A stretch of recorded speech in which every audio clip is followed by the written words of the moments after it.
അപ്പോൾ ഒരു ക്വസ്റ്റ്യൻ വഴി നോക്കാം. അതായത് ഇത് ചെറിയ വീഡിയോ ആണ്. അപ്പോൾ ഒരു പേഷ്യൻ്റ് കേസ് വെച്ച് നമുക്ക് പറയാം. ഒരു 45 വയസ്സുള്ള ഒരു പേഷ്യൻ്റ്, അദ്ദേഹത്തിന് റിക്കറൻ്റ് ആയിട്ടുള്ള ഹൈപ്പോഗ്ലൈസീമിയ വരുന്നു. സ്ഥിരമായിട്ട് ഷുഗർ ലെവൽ കുറയുന്നു. വിപ്പിൾസ് ട്രയഡ് വെച്ച് നമ്മളത് കൺഫേം ചെയ്തു. അപ്പോൾ സ്ഥിരമായിട്ട് ഷുഗർ ലെവൽ കുറയുന്നു, വിപ്പിൾസ് ട്രയഡ് വെച്ച് കൺഫേം ചെയ്യുന്നു. അദ്ദേഹത്തിൻ്റെ ലാബ് ഇൻവെസ്റ്റിഗേഷൻസ് നോക്കുന്ന സമയത്ത് ബീറ്റ ഹൈഡ്രോക്സി ബ്യൂട്രേറ്റിൻ്റെ ലെവൽ വളരെയധികം കൂടുതലാണ്. 5 മില്ലിമോൾ പെർ ലിറ്റർ ആണ് ബീറ്റ ഹൈഡ്രോക്സി ബ്യൂട്രേറ്റിൻ്റെ ലെവൽ. പിന്നെ ഗ്ലൂക്കോസ് കൊടുക്കുന്ന സമയത്ത് റെസ്പോൺസ് ഒന്നുമില്ല. There is a poor response to blood glucose, poor response of blood glucose in while we are giving the person glucagon. അപ്പോൾ റിക്കറൻ്റ് ആയിട്ടൊരു ഹൈപ്പോഗ്ലൈസീമിയ ഉണ്ട്, beta hydroxy ബ്യൂട്രേറ്റിൻ്റെ ലെവൽ കൂടുതലാണ്, ബ്ലഡ് ഗ്ലൂക്കോസ് ലെവലിൽ ഗ്ലൂക്കോഗോൺ കൊടുക്കുന്ന സമയത്ത് വലിയ റെസ്പോൺസ് ഒന്നുമില്ല. There is a poor response.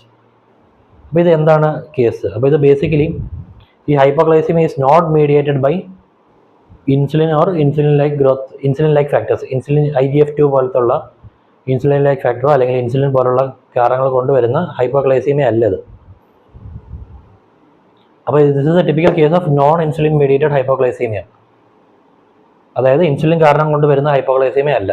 അപ്പോൾ ഇത് എന്താണ് ഇത് ബേസിക്കലി കാണുന്നത് എന്ന് വെച്ച് കഴിഞ്ഞാൽ ക്രിട്ടിക്കൽ ഇൽനെസ്, അതുപോലെ തന്നെ ലിവർ ഫെയിലിയർ അല്ലെങ്കിൽ കിഡ്നി ഫെയിലിയർ, അത് ഓർഗൻ ഡാമേജ് വരുന്ന സമയത്ത്, ക്രിട്ടിക്കൽ ഇൽനെസ്, സെപ്സിസ്, അതുപോലെ തന്നെ കൗണ്ടർ റെഗുലേറ്ററി ഹോർമോൺ ഡെഫിഷ്യൻസി, അതായത് ഇപ്പോൾ എക്സാമ്പിളായിട്ട് ഗ്രോത്ത് ഹോർമോൺ, കോർട്ടിസോൾ, ഇത്തരത്തിലുള്ള ഹോർമോൺസിൻ്റെ കൗണ്ടർ റെഗുലേറ്ററി ഹോർമോൺസിൻ്റെ ഡെഫിഷ്യൻസിയൊക്കെ വരുന്ന സമയത്ത് വരുന്ന നോൺ ഇൻസുലിൻ മീഡിയേറ്റഡ് ഹൈപ്പോഗ്ലൈസീമിയ